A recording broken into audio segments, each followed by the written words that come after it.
Welcome back to another week of the True North podcast. Join, as always, directly across from me on the table, Mr. Matthew Finn. What's up, guys? How are you doing? As students like to call him, Mr. Fiend. Oh, man. Because of that, is it Travis Scott Fiend. that sings the Fiend song? I thought I had completely avoided the name calling with A.A. Ron, Nope. Daniel, but no, Fiend got me. Fiend got you. Mr. Finn got Mr. Fiend. To be fair, it's a pretty cool name considering how popular the song is, though. I guess. They made me listen to it. I take it as a compliment at this rate. Right. That's me personally. True. I mean, my last name's Mahaffey. I mean, you can't make anything cool out of that. We got Lord Mahaffey because you got the square footage. That's right. I got documents to prove it, too, that I'm a Lord. Yeah, lowercase L. If we ever refer to him as Lord Mahaffey, we're not, saying he's the Lord. He's a Lord, so a little differently. L. So we're not being I have no position of power in Scotland, so it doesn't really mean anything. So. Never know. Even though I am a quarter Scottish. Oh, okay. I didn't know that. Now you know. The more you know. The more you know. TM, Reading Rainbow. TM, Sorry, more copyrights. More copyrights. But anyway, so this week we're going to be getting into the topic of worship. Worship, yes. Which you think it's going to go in one direction, but I don't think it's going to go the way you think it's going to go. Unlike the band, we don't go in one direction. We're kind of all over the place. So I would say we try to stay reined in, but it's hard sometimes. Yeah, they got a couple good songs, though. I'm not against one direction. I don't know any of them. Really? Not one? Mm-mm. Seriously? Not even one direction. Baby, you light up my world like nobody else. Okay. Just made you a liar. Yeah. Oh, my bad. I apologize. Unintentional lie. Covered. Wow. And we're here talking about the Lord. About the Lord.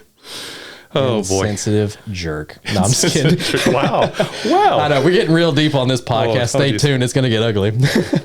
But we are going to be talking about worship a little bit. So, Matthew, I think you had some thoughts because we were talking about the heart of worship. I think is what we're officially going to call this episode. The heart of worship. So, a little bit about me. We, in the pilot episode, we talked about a few things that were kind of on our hearts. And one of the things that's really near and dear to me is worship. One of my favorite songs is actually The Heart of Worship by Matt Redman, and a lot of you have heard it. There's a little bit of backstory with that. For the most part, I think we as churches a lot of time put so much emphasis on having a band, having drums, having things that everybody enjoys, like songs they really just are in tune with, that are able to sing with, and put our hands up and worship and all that. And that's not always what it's about. And if some of you aren't familiar with it, Matt Redman wrote this song in response to something their pastor did one Sunday. And so he was talking about the church needs to learn more about worship. Again, these aren't verbatim words. These are paraphrased a little bit. You can actually check out the story. It's an amazing story. Fantastic when you actually read the lyrics, which we're going to do. And so the pastor was like, it's important that we live our lives in worship. It's not always about Sunday morning when we go and we sing, we stand up with the choir or, our band, worship band, whatever.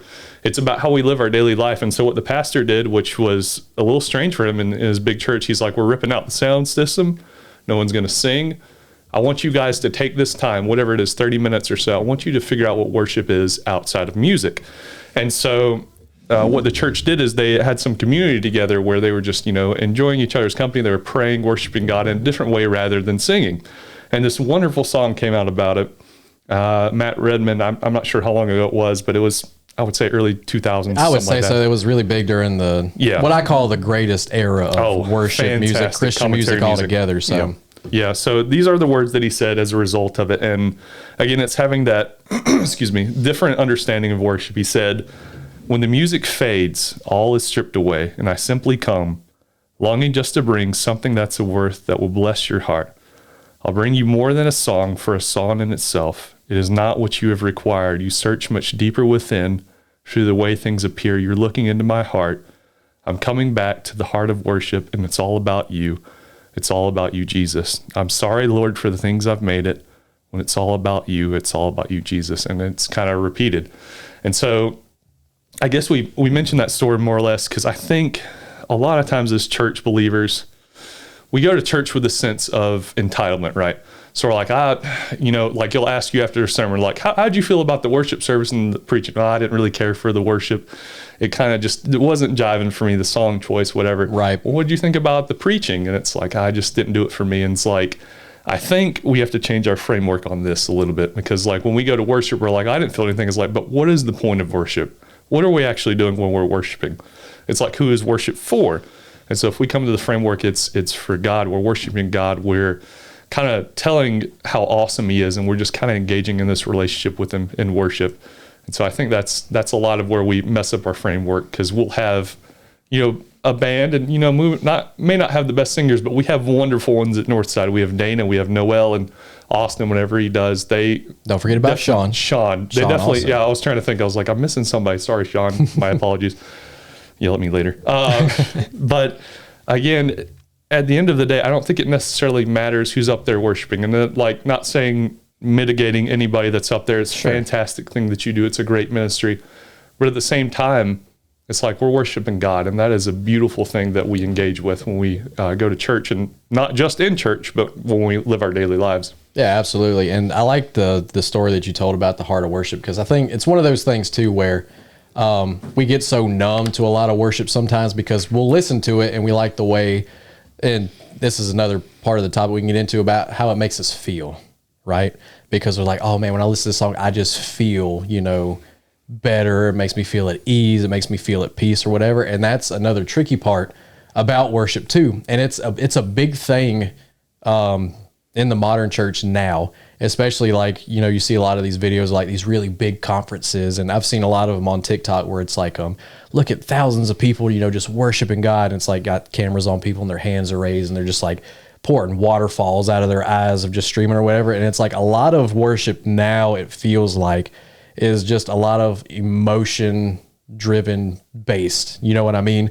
Like it's how it makes them feel in the moment because of, the ambiance of what's going on around you. Like, the lights have to be a certain way, the smoke machine, how they're playing the song and all that stuff. Like, and it's become a problem. Now I'm not saying everybody's like that, but I've seen a lot of that online too. And I've even seen a pastor, and I've talked about this a little bit before, and I saw the video again this past week, he was up there preaching. I don't remember the pastor's name. He's got a real Southern accent though, so he's below the Bible Belt for sure. But he was talking about, we can come in here and we can say, all right, guys, open your hymnals to page, 233. We're going to be singing this hymn or whatever. He's like, but God hasn't been in that church in 15 years. He's like, and then you can go to this other church down the road. They're wearing shorts, flip flops, t-shirts. Not as formally dressed as like maybe some traditional churches, and they got the drums, the guitar, and stuff like that. And he's like, but at the same time, he's like, maybe God hasn't been in that church in 15 years too. He's like, we put so much emphasis on, the lights, the production of it, the instruments, even tradition. Yeah, absolutely. We put so much emphasis on a lot of that stuff to create an atmosphere for worship. And it's like, at that point, at what point are you making it about catering it to the people in the room and catering it to God, who it's supposed to be about? And there's a lot you can get into with that, but I've just noticed it a lot myself too, because I've seen, again, I spent some time at New Spring for about a year and a half before I ended up at Northside. And their, worship was kind of along that same lines, like, big stage, lights, productions, all that stuff. And I'm not knocking it by any means. If people are truly drawn to worship the Lord in that sense and whatever, that's great.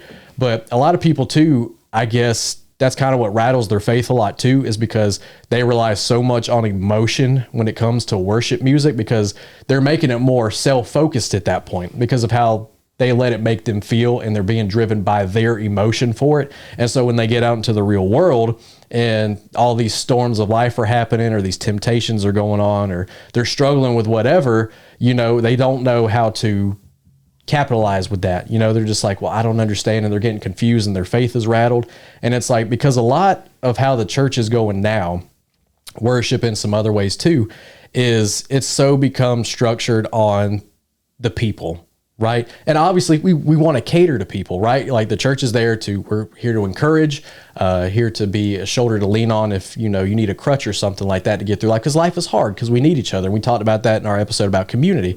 But at a certain point too, a lot of the worship now is being catered to what it's going to do for the people in the room, like making sure they're creating the right atmosphere for these people. And it's like, that's not how we should be going into it. And like I said, there's nothing wrong with production and things like that, but I think a lot of people get confused now between reverence for God and feelings of how the song's making them feel in that moment. I'm glad you bring that up, because one of the things I'd heard in college too is it's like the danger of singing songs you don't mean, or saying words you don't mean. So like in this one, it's like, King of endless worth, no one could express how much you deserve. It's like, you actually believe that. And so as you're engaging in worship, it's like, if you don't believe that, it's probably better not to sing it. And that sounds awful. I was like, but we're engaging in worship, it's like we're saying these words and we're agreeing with it usually. And so I think more or less for people, I would say, like you said, just have an emotional effect on it. And so if they don't feel like they've been emotionally connected to it, they feel like something's wrong, and they will, instead of reading God's word, sometimes they'll just listen to worship music, which is good. And there's a time for that. But obviously you still need to be engaged in God's word, his written word. And, obviously there are songs that are based off Bible verses and take that as heavy influence. But again, you can't substitute the Bible for the music. A worship song. Yeah, definitely. Absolutely. And then there's a lot of it too, because you got to be careful nowadays too, because there are some of them are not biblically based or theologically sound. I heard one a couple times this week, because when I'm driving for work, I usually keep the radio on for my residents, to listen and everything. And sometimes we'll have K-Love on, sometimes we'll have old Southern gospel, try to cater to certain residents for what they want to listen to and things like that. Right. And there was one, I don't know the name of the song, but there's a line in it. Most of it's pretty good, but there's one line in it that stuck out to me that just didn't sit right with me. And it says that God looks at me and he wouldn't change a thing. And I'm like, ooh, that's definitely not biblical, because and that's a lot of the culture now too. And some of the modern church too is like, yes, come as you are, but don't leave the same, is what we're aiming for. Like, yeah, you can come with like all your dirty rags, your sin, whatever's going on in your life, but we don't want you to leave that way. We want you to leave, radically transformed by Christ. But the song, she says like, God looks at me and he wouldn't change a thing. And she's talking about like, he looks at me and he smiles at me because he's proud of me. And I'm like, I was wondering if she maybe meant like the character, but it sounds more like what you're, okay. I was curious. Yeah, it's like, kind of tiptoeing a line a little bit. Like you can interpret it a few different ways, but I'm like, when God looks at me, I don't think he's thinking, oh, I love you just the way you are, I wouldn't change a thing. Like when God looks at me, he sees the potential that I could have to be better. So you come as you are, sure, God calls us to that, but at the same time, he wants you to grow and transform more like his son. So yeah, I got you. Okay. Yeah, and so that's how I interpreted it, because that's how it sounds. And for either new believers or people that listen, like it can kind of probably just slip by you don't think about it. But I've gotten to where now where I just pick up on these certain things, and that like hit me, and I was like, you got to be real careful, and that's why I was talking about like the feelings that worship brings into it now, right? And I think I talked to you about it a little bit last year. I have been more careful about the worship that I listen to, and it sounds bad to say that you got to be careful about it, because worship music should be worship. It should be, Christ-centered, like it just in everything that we Christ-centered, brings you closer to him and to bring reverence and awe to him, because worship was made for God. It's not made for us, it's made for God. And that's why it's so funny. It's like, I didn't like the worship day. Well, it wasn't for you, it's for God, right? And so people will hear that and be like, oh, that's kind of a mean way to be. But it's like, what is worship if that we're not in awe of a person that's worthy of it, exactly, or God right? that's worthy of it? And see, I'm one of those people, like, I love music. Oh, yeah. Love music. Like, I constantly, like, throughout the day, like, on my Spotify last year, I listened to over, like, 100-something thousand minutes of music, because I usually have an earbud. Yeah. Oh, yeah. I usually have, like, an earbud in my ear at work, and I'm just constantly listening to music, like, over and over again. Even at home, like, my niece, Callie, has gotten me into vinyl records now, so I'm, like, collecting vinyl records, listening. And I'm really careful now about when I do listen to worship music, like what the message is behind it. So I've been like, I wouldn't say studying, but I'll hear about some bands and like go into it and listen. I'm like, okay, the message isn't necessarily bad, but it gets into another case too. Like a lot of stuff that comes out now, I heard somebody talking about, it's like, there's a lot of the word like I and me and stuff, rather than focused on God. Right. And it's this thing now, like what they call, when we went to the Mercy Me concert, and he said his label joked with him about, hey, we need you to write a corporate worship song that people can sing on Sunday mornings. I'm like, that's what a lot of this has gotten into also. It's like, hey, we need you to write a song that people will sing in church on Sunday morning. So use that emotional reaction to kind of make money. And that's exactly. The wrong framework. And so that's why I get, picky about my worship music now. And one of the bands, here recently over the last several months that I've really gotten into, I'm wearing the shirt now. They're called Holy Name, as you can see right there. Now, as you can see, they're not your contemporary Christian or whatever. They're actually,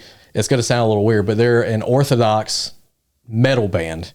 Oh, they actually call it violent worship, because it's metal, so it's like heavy, stuff like that.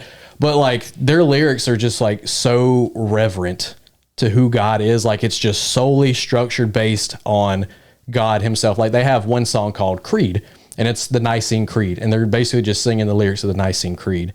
Which if you don't know about the Nicene Creed, it's basically like this one creed kind of separated what the original Catholic Church was, and that's why we have Orthodoxy now and the Catholic Church. It's a long story to get into. We don't have time for a history lesson. But one of their songs, and again, bring in Austin for that. Oh yeah, for sure. He probably knows a lot about it too.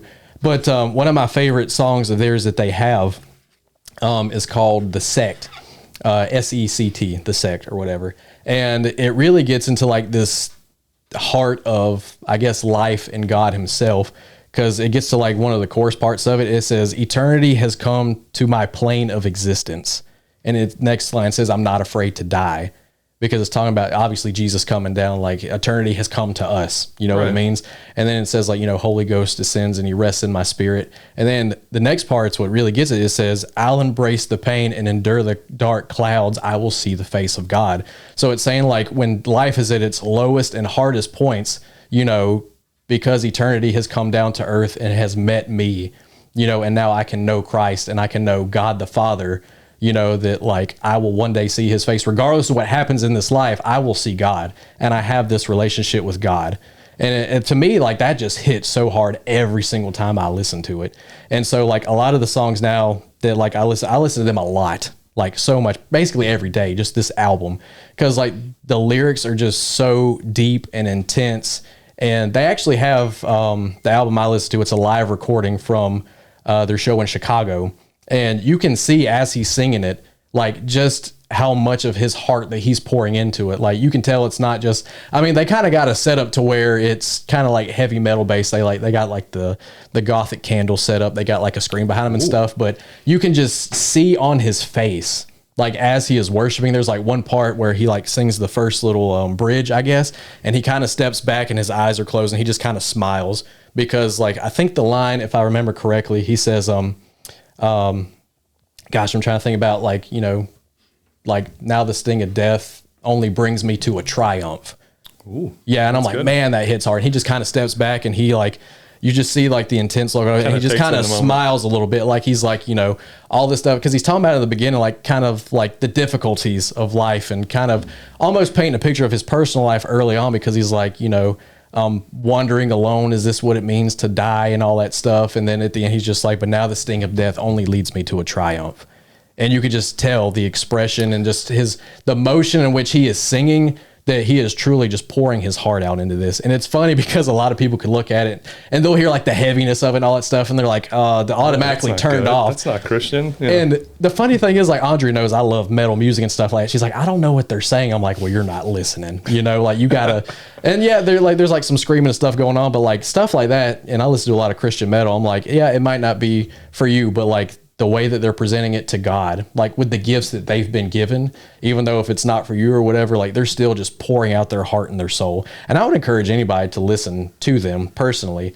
But again, it might not be for you, but that's one of the bands I've really grown to love so much because of their reverence for God in their music. So Holy Name is the name of this Holy Name, yeah, just like one word, Holy Name, not even a space in the middle. It's interesting because like you talked about like them talking about, worshiping God even in the face of bad things. One of my favorite like phrases, and I use it more than I care to admit, is like, if God doesn't take me out of it, He's going to take me out of it. Meaning He's like, either He's going to take me out of it, like physically out of it, and I'm still going to be alive, or He's like, I'm going to take you to heaven. And I was like, both of these are comforting for the Christian, because it's like, God is still fulfilling His promise. And I really resonated with when you said that. So. Oh, no doubt. I'm telling you, you got to check it out. And it's one of those things too, where again, like I think the worship we do, because I know Dane and them put a lot of thought and effort into the worship that we do on site, because we don't have a band right now. We just don't have people that can get together, play the instruments, meet, and all that other kind of stuff. So we're, doing tracks and YouTube videos and stuff like that. But I think they do an excellent job with the worship that we do, because it is very centered towards Christ, in my opinion. They definitely prepare our hearts for the message that Pastor Ronnie brings, and they do a fantastic job with that. And even, whether they're singing or, it's a tape or wherever, they set the atmosphere, and they do a really good job. Oh, for sure, yeah. And to go along with that too, I think a lot of times, we're talking about worship. Obviously, you hear the word worship and your very first thought is music, singing, music, all that stuff. But like worship in and of itself isn't just the music. Yeah, it's not just like music. In Romans 12:1, it says, therefore I urge you, brothers and sisters, in view of God's mercy, to offer your bodies as living sacrifice, holy and pleasing to God. This is your true and proper worship. So it's like, if you want to worship God, if you want to show reverence to God and how much He means to your life and everything, it's how you live your life outside of the walls so you're of the not church. saying when you're going down the aisle, you're singing and, carrying on. It's like worship is more like a lifestyle rather than just one thing that we kind of put into 30 minutes on Sunday. Absolutely. It's like if you want to worship God, then in order to do that, you need to be more like him. So it's, what are you doing on your day-to-day basis? Because how you treat the cashier at the grocery store because they messed up your coupon or whatever, that's reflecting Jesus. You're reflecting Jesus, and that's a form of worship. Like if you want to truly worship God, he says your true and proper worship is to live and offer your body as a living sacrifice. We are constantly making sacrifices throughout the day. Like obviously Old Testament, they made, sacrifices, animal sacrifices, burnt offerings, things like that. Saying to go down the meat aisle and make no, up, absolutely not. Don't start a fire in your local grocery store. That's not what we're talking about. But we do not support that. That was part of their worship. It wasn't just song. They made those sacrifices that way. And in a sense, what God is telling us is to be living sacrifices. Is like, okay, singing and all that's all well and good, and he loves that. That we're pouring out our heart to him. He's like, but you really want to show me how much you love me, love people the way I love you. That is your true form of worship because you're having to make sacrifices. Right. Like we're not having, again, to go out and kill animals and, make all these like herbs and spice mixes like they did for like oils and all that other kind of stuff or, that kind of thing. But it's how we are on our day-to-day basis with the people that are around us. How we love people is how we worship God. So to give a kind of an example of that is like, we talk about we should always be in kind of prayer, as we're going around. So like, obviously that's hard sometimes. And again, that is a form of worship. So like what that could look like is instead of us, singing down the aisle, it's like we're walking, we see a mom, maybe she's grabbing some water or, milk or something for a child. It's like, you just think it's like, God bless this woman, do what we'd have to do with her. And so that's a form of worship. You're praying for those around you and you're kind of being mindful as Jesus would have been mindful. Absolutely. In the sense of worship. So, and that's the thing. People don't think about that. Like, right. I think it's Romans 12 is one of those chapters in the Bible where I think it's something that people have become numb to because it's fairly common, section of the Bible that people read stuff. I remember we'd done it at youth camp before. Yeah, Romans like years ago when I was in youth group, Romans 12, 1-2, some stuff like that.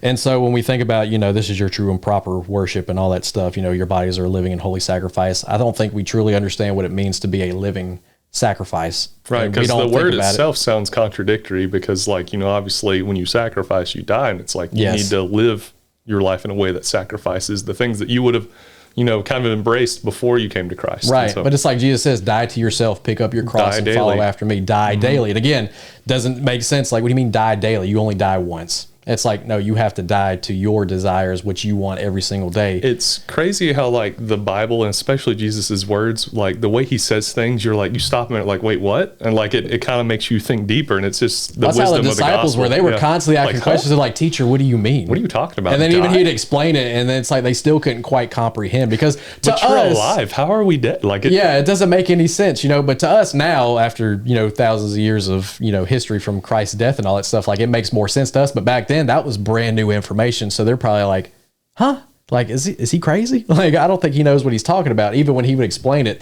And they truly didn't really even get it until after his ascension and stuff like that, and they're just like, wow, okay, I got it now we really understand. I understand some of these words, but it's crazy because again, we incorporate worship with music all the time, and it's like, well, you can't go to church on Sunday morning, lift your hands, cry during the worship, and then leave and go to the Mexican restaurant and then curse out your waitress because they got your order wrong. Yeah. That's not worship. Like that worship in the morning means nothing if you're not being a living sacrifice everywhere else after you leave.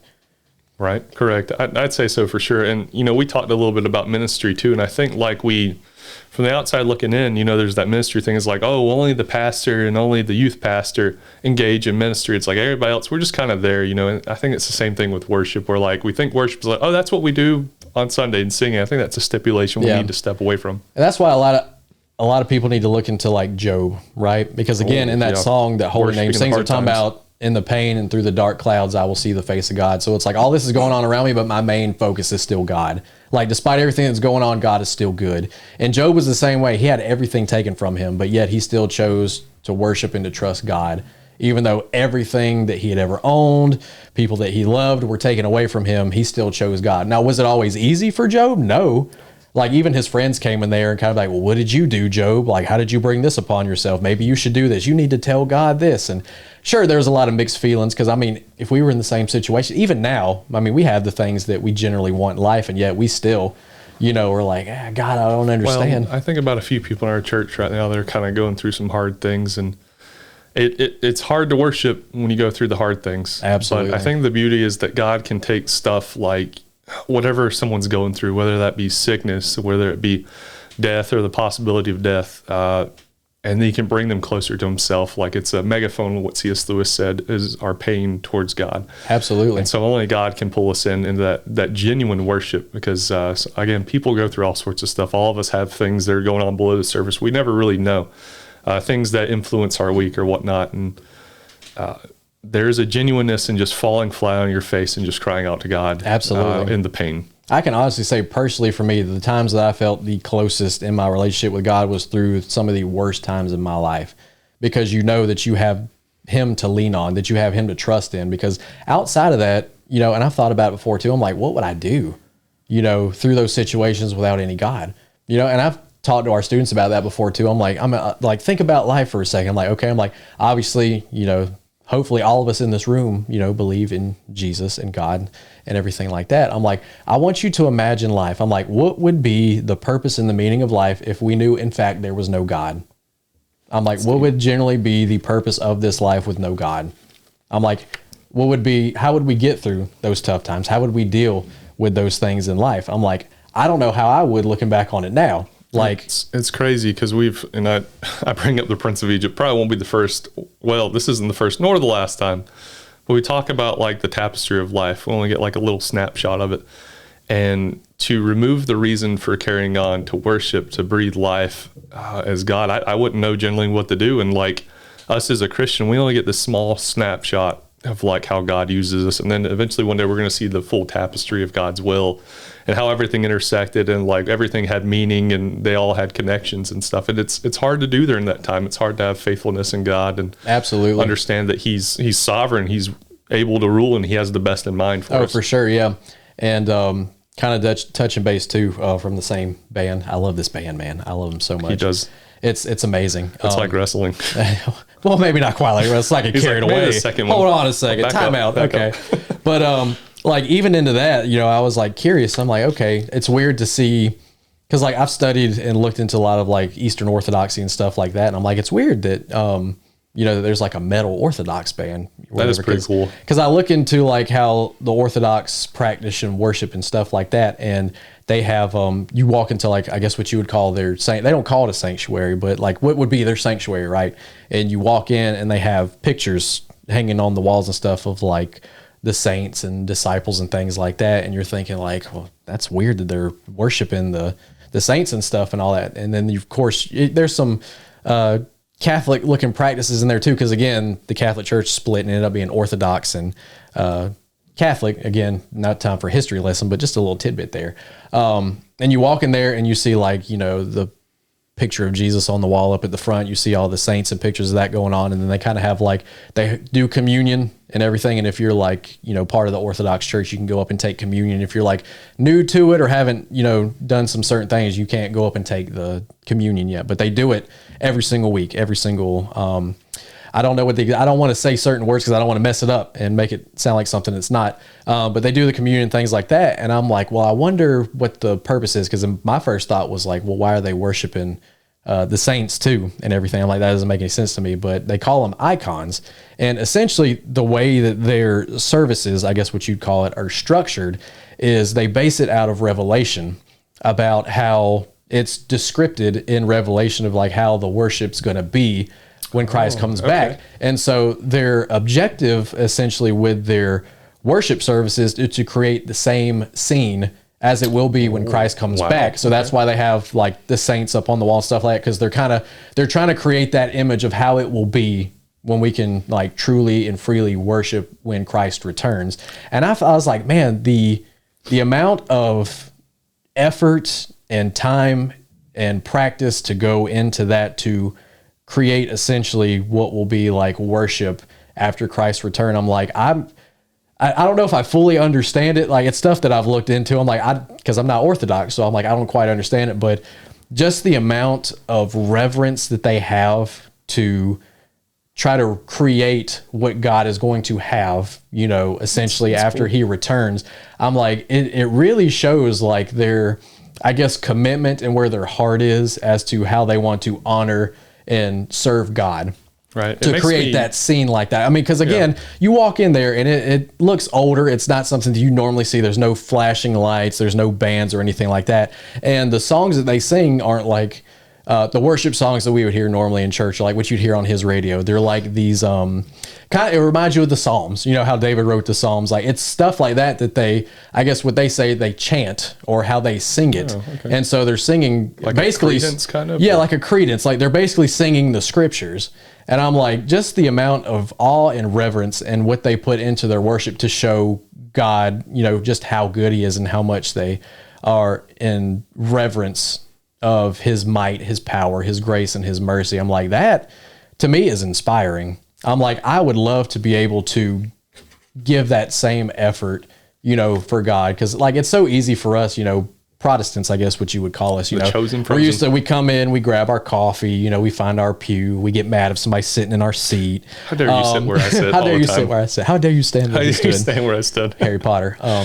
But I think it's one of those things like we're just so comfortable with, you know, the modernism of worship now, or what they call it, corporate worship now. And it's like, well, I didn't really like that song. That wasn't really for me. But I mean, with the way they go into it, they're going into it with the utmost respect. Like, hey, it's a serious time. Yeah, it's a serious time. I'm like, it's not fun and games and stuff like that. And their sole focus, their heart and everything, their attention is drawn towards like telling God, like, hey, we love you.